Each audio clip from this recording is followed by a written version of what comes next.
If you hear strange noises coming from your ceiling tonight, don't investigate, because one man ignored the sounds for weeks and discovered something horrifying living directly above his bed.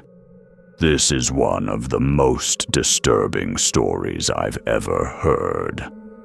A few months ago, I started hearing a strange tapping sound every night while I was trying to sleep. At first, it was faint, just a slow tap, tap, tap. I wasn't worried. I lived in an old townhouse in Minnesota, and old houses always make strange noises. I figured it was a squirrel, or maybe a raccoon. Something trapped inside the walls. But every night, the sound got louder, faster, almost like someone was moving around above me. I worked 2 jobs at the time, one during the day, one overnight, so I was exhausted all the time. I convinced myself I was imagining things. Until the smell started. At first it was subtle.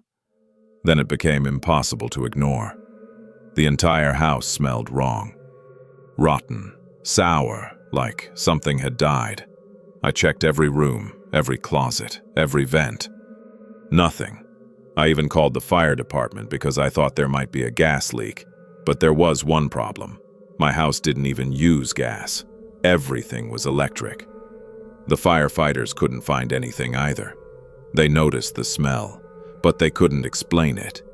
That's when they suggested I call an exterminator. A few days later, the exterminator arrived. He searched the walls, the attic, the crawl spaces, everywhere. Nothing, no animals, no nests, no explanation.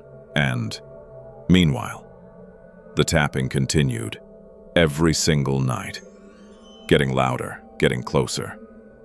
Then one morning, I woke up and noticed something above my bed. A strange brown stain, right in the corner of the ceiling. At first, I thought it was water damage. I had delayed repairing part of my roof for months because I couldn't afford it, so I hired a repairman. The smell was so bad by then that he complained about it before he even entered the house. I showed him where the attic access was, and he climbed up to inspect the roof. 2 minutes later, I heard a loud crash. Then a scream so terrified it froze me in place.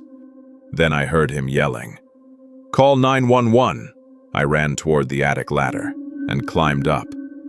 What I found up there still makes me sick to think about.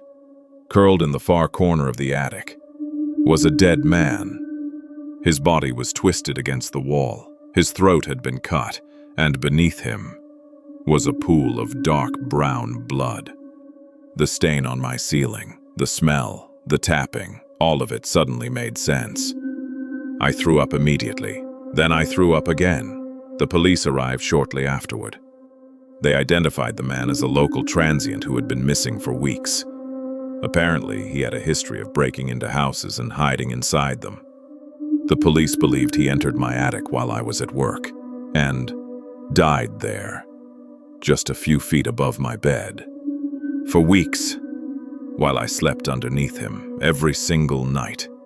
I wish that was the end of the story, but it wasn't. After the body was removed, things didn't go back to normal. The stain kept returning. Even after repairs, even after fresh paint, the brown mark always came back, slowly spreading across the ceiling as if something underneath was bleeding through. Then I started noticing something else. A shadow. Always in the same corner, watching, waiting. At first I thought it was my imagination.